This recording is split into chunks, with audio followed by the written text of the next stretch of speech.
Hello friends, welcome to my YouTube channel.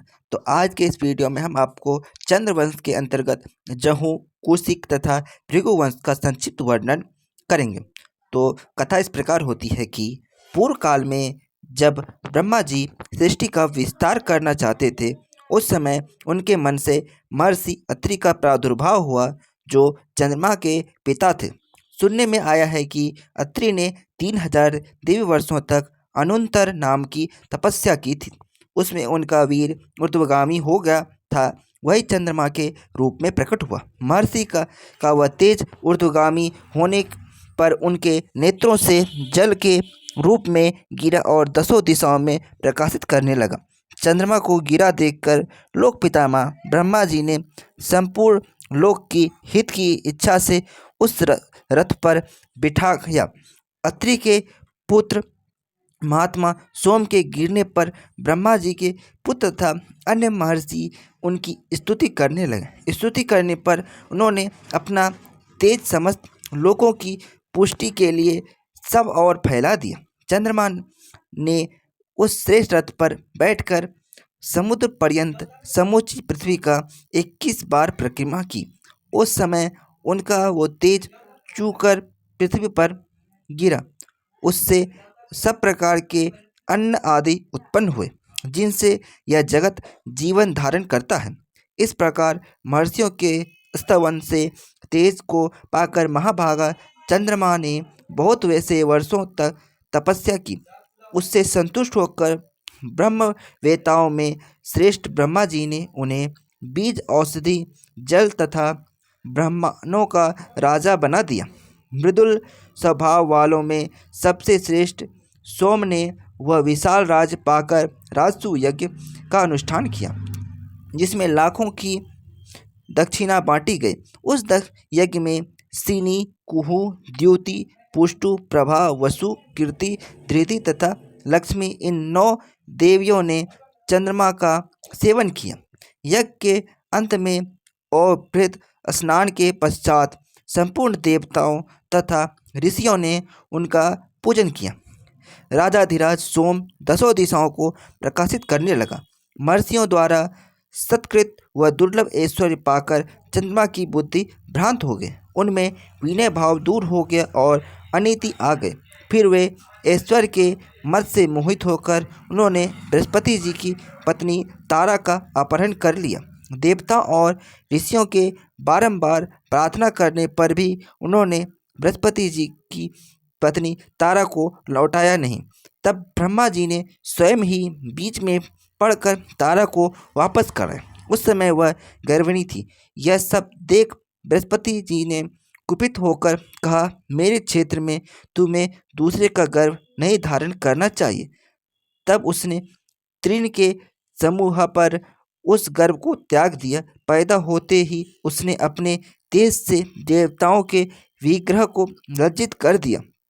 उस समय ब्रह्मा जी ने तारा से पूछा, ठीक ठीक बताओ, यह पुत्र किसका है? तब वह हाथ जोड़कर बोली, चंद्रमा का। इतना सुनते ही राजा सोम ने उस बालक को गोद में उठा लिया और उसका मस्तक सूंघकर बुध नाम रखा। यह बालक बड़ा बुद्धिमान था। बुध आकाश में चंद्रमा के प्रतिकूल दिशा में उदित होते हैं। मुनिवरों बुध के पूर्वा हुए, जो बड़े विद्वान, तेजस्वी, दानशील, यज्ञकर्ता तथा अधिक दक्षिणा देने वाले थे। वे ब्रह्मवादी, पराक्रमी तथा शत्रुओं के लिए दुर्सत थे। निरंतर अग्निहोत्र करते और यज्ञों के अनुष्ठान में संलग्न रहते थे। सत्य बोलते और बुद्धि को पवित्र रखते थे। तीनों लोकों में उनके समान यशस्वी दूसरा कोई नहीं था। वे ब्रह्मवादी, शांत, धर्मज्ञ तथा सत्यवादी थे। इसीलिए यशस्विनी उर्वशी ने मानकर छोड़ उनका वर्ण किया। राजा पुरुरवा उर्वशी के साथ पवित्र स्थानों में 59 वर्षों तक विहार करते रहे। उन्होंने महर्षियों द्वारा प्रशंसित प्रयाग में राज्य किया। उनका ऐसा ही प्रभाव था। पुरुरवा के 7 पुत्र हुए, जो गंधर्वलोक में प्रसिद्ध और देव कुमारों के समान सुंदर थे। उनके नाम इस प्रकार हैं, आयु, अमावसु, विश्वासु, धर्मात्मा, श्रुतायु, दृढ़ायु, वनायु तथा ब्रह्मायु, ये सब उर्वशी के गर्भ से उत्पन्न हुए थे। अमावसु के पुत्र राजा भीम हुए और भीम के पुत्र कांचनप्रभ और उनके पुत्र महाबली सुहोत्र हुए। सुहोत्र के पुत्र का नाम जहू था, जो केसनी के गर्भ से उत्पन्न हुए थे। उन्होंने सर्वमेध नाम महान यज्ञ का अनुष्ठान किया। एक बार गंगा उन्हें पति बनाने के लोभ से उनके पास गई, किंतु उन्होंने अनिच्छा प्रकट कर दी। तब गंगा ने उनकी यज्ञशाला बहा दी। यह देखकर जहू ने क्रोध में भड़कर कहा, गंगे, मैं तेरा जल पीकर तेरे इस प्रयत्न को अभी व्यर्थ किए देता हूँ। तू अपने इस घमंड का फल शीघ्र पा ले। यूँ कहकर उन्होंने गंगा को पी लिया।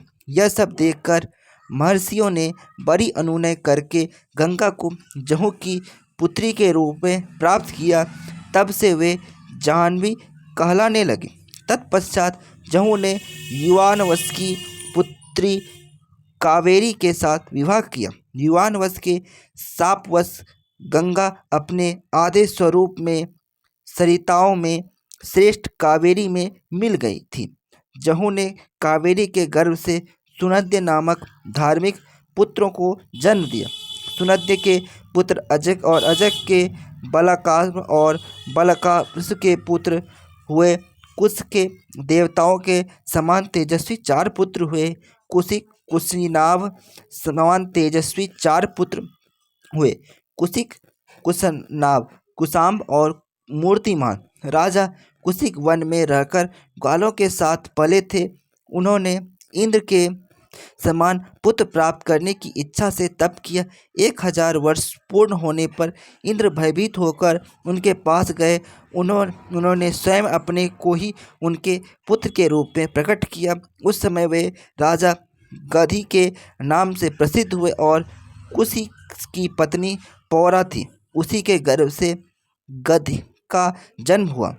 गधी के एक परम सौभाग्यशालिनी कन्या हुई, जिसका नाम सत्यवती था। गांधी ने उस कन्या का विवाह शुक्राचार्य के पुत्र ऋचि के साथ किया। ऋचि के अपने पत्नी से बहुत प्रसन्न रहते थे। उन्होंने अपने तथा राजा गाधी के पुत्र होने के लिए पृथक पृथक चरु तैयार किए और अपनी पत्नी को बुलाकर कहा, सुबह इस चरु का उपयोग करना, इसका उपयोग अपनी माताओं से कराना। तुम्हारी माताओं को जो पुत्र होगा वह तेजस्वी और क्षत्रिय होगा। तो फ्रेंड्स, मैंने आपको इस वीडियो में इतना मैंने बताया, आपको चंद्रवंश के अंतर्गत जहू और कुशिक के बारे में इस वीडियो में बताया। तो आप लोगों को यह वीडियो कैसा लगा ज़रूर बताइएगा। Thanks for watching my videos.